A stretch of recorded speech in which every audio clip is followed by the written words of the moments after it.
Through. Come on. Do you want to have a great Christmas? I want to have a good Christmas this year. Like, anyway. Thanks, Bree. I know you do. I do. It's 8:55. Let's go back into the KUAM News Zoom room where, again, we are joined by Mai Habib, who's the Guam Memorial Hospital spokesperson. Good morning, May. Good morning. Good to talk to you again. Right on.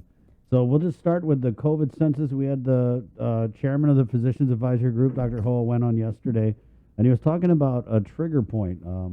And he was saying when we reach 10 hospitalizations, that's when we should really be concerned and start anticipating that things could take a turn for the worse. Well, yesterday we were at 9. This morning, are we at 8? And if you could just go into the COVID census for us. Sure. I mean, I can speak for GMH for sure. We have 5 admitted COVID patients. None of them are in the ICU level of care. 3 of them I can share because we have spoken about this together before are unvaccinated. 2 are vaccinated. So we currently have 5 admitted COVID patients. Are any of them children? No, none are children. I can tell you, and I want to share because I think it's really important for the community to understand the dynamic of who's being hospitalized and what's happening in our community, especially. So 2 are in their 50s, 2 are in their 60s, and 1 is a 34-year-old. Can you tell us anything about the condition without obviously getting too specific? Yeah, of course, patient information is a very, very sensitive thing. I can tell you that 3 of them are unvaccinated, 2 are fully vaccinated.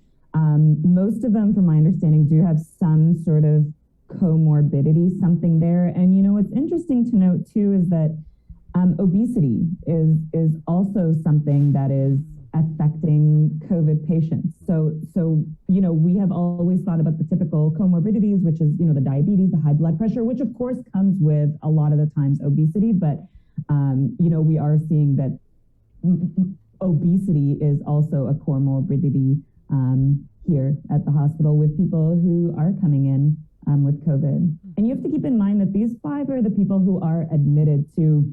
And that's something I really wanted to share, as we speak about hospitalizations and encourage people to go get vaccinated. These are the people who get admitted, right? That means that they have acute enough symptoms and things that need to be treated, that they need to be admitted to the hospital. There are still people who are showing up to the ER unvaccinated or perhaps vaccinated, but mostly unvaccinated, who are testing positive, but not in the acuity enough that they actually need to be admitted to hospital. So they're either sent at home if isolation is, proper at home, or to the isolation facility. Are you able to give us the demographics, the age groups for the unvaxxed? Of the ones that I have told you, one of the unvaccinated, sorry, is that what you're asking? Yeah. The unvaccinated, the 34-year-old, and one of the 60s and one of the 50s. I can't get into too many more details, okay. But I can tell you that. Any on a ventilator, May? Are you able to say? None. Oh, yes. Some of them are on, one of them is on a CPAP machine, but not a ventilator, a CPAP, just extra oxygen. Yeah. We also had Dr. Hoa on talking about anticipating a rise in hospitalizations. Has GMH begun preparation, maybe clearing out areas? Because I know that during the surge last year, there were about 4 to 5 different COVID wards. So what type of preparations have begun at GMH? Yeah, absolutely, Chris. We're not waiting. At first, there was no playbook, right? When this first hit us last March, and I wasn't at the hospital at the time, but I know that there was, a scramble to sort of figure it out as they go, gathering information from all around the world, from the World Health Organization, the CDC, to figure out how to properly do this. And I can say GMHA is really in a way better position, not a position we want to be in terms of rising hospitalizations in the community generally, but one that we're certainly ready to accommodate and ready to bring in. So yes, the conversations are happening in the background of what to change, which care unit to facilitate first. If there's a rise, how to isolate all.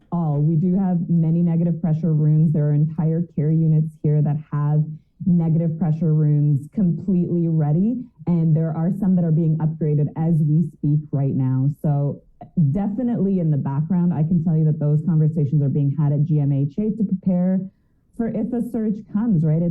We have not lived this before. We don't know what's coming. Maybe this is just a blip in the radar, or maybe there is something more serious coming, and we need to be prepared because we still are the island's designated a COVID hospital. May, when you talk about there are sick people coming to the ER, vaccinated, unvaccinated, testing positive for COVID, are we talking about like significant numbers of people?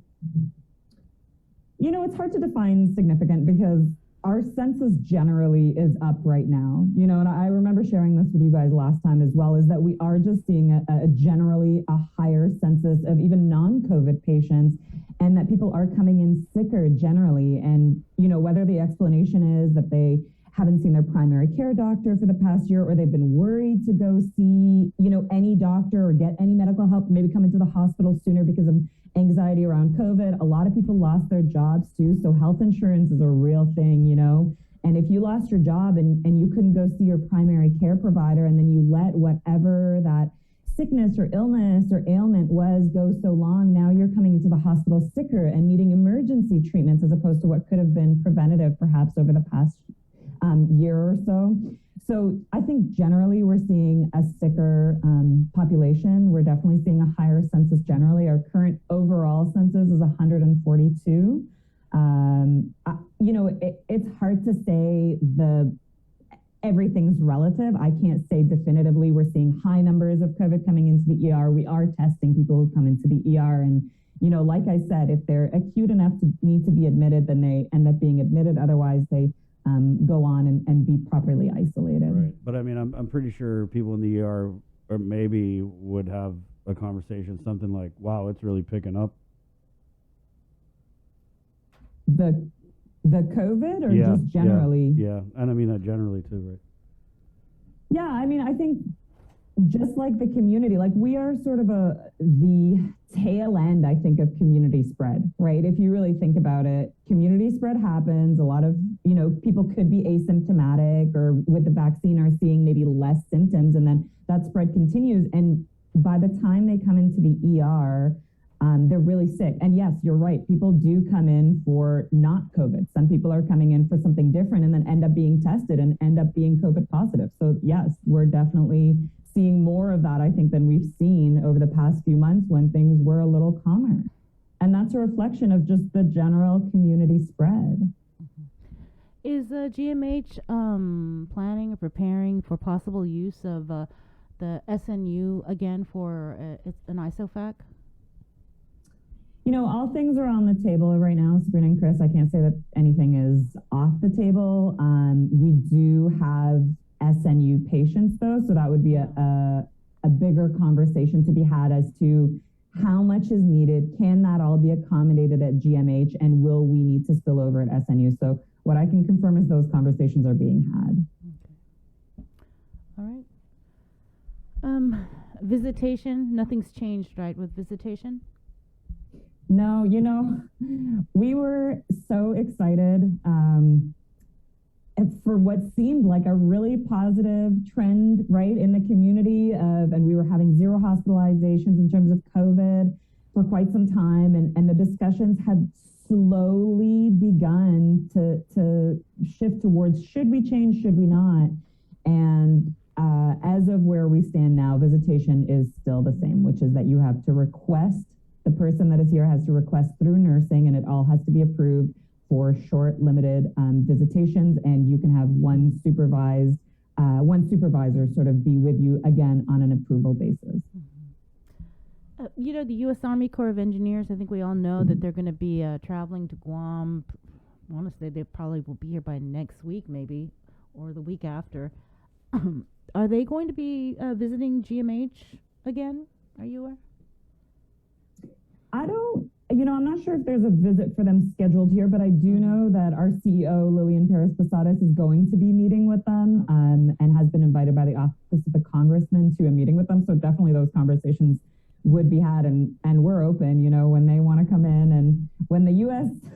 Army Corps of Engineers knocks at your door, you open and give them a big old hug. Well, don't give them a hug because of COVID, but you welcome them in really nicely. So absolutely, if they need to be here, if they want to be here, they're more than welcome. But definitely there is going to be some conversations with our executives. Any update on the location of this new hospital? It's been, the governor held a press conference, and I think we all know that she wants to build the hospital, and probably everybody in Washington knows at this point. So, do we have a site yet? We don't have a confirmed site yet. Just from the update that I gave you guys, I think 2 weeks ago, Okay. it's still the same where all the data and all the results of, the Department of Land Management and GITA and all the sort of various conversations that are being had in the task force are sort of leaning towards that Manilao medical campus area.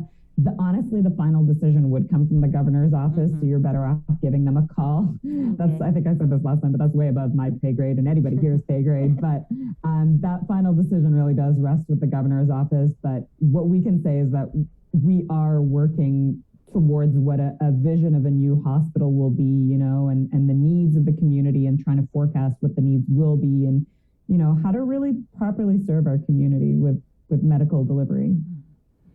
Anything on accreditation? Reaccreditation?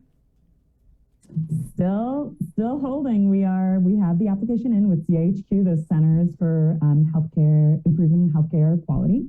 That application is in. We're moving forward. We're starting to receive all the literature, all the proper literature, and we have actually a team internally formed called the accreditation team, the A team, and their focus is really preparing the hospital to get us ready for accreditation. So there's a lot of education that goes in that, and we're excited. It's a move forward for the hospital, and something that we deserve and that the community deserves and every staff member here deserves.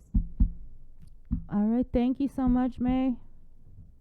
Thank you. Appreciate your time. You Appreciate too. yours. Yep. Stay safe. Good talk.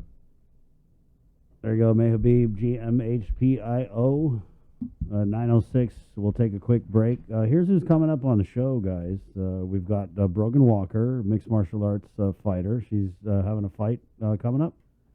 And also Dr. David Sanchez out of University of Pitt. Yep. I also want to remind you guys, we got a programming advisory, the world premiere of episode 2 of Yes, we'll do that right Breeze now. Yeah. So called Crimes Without Conviction podcast.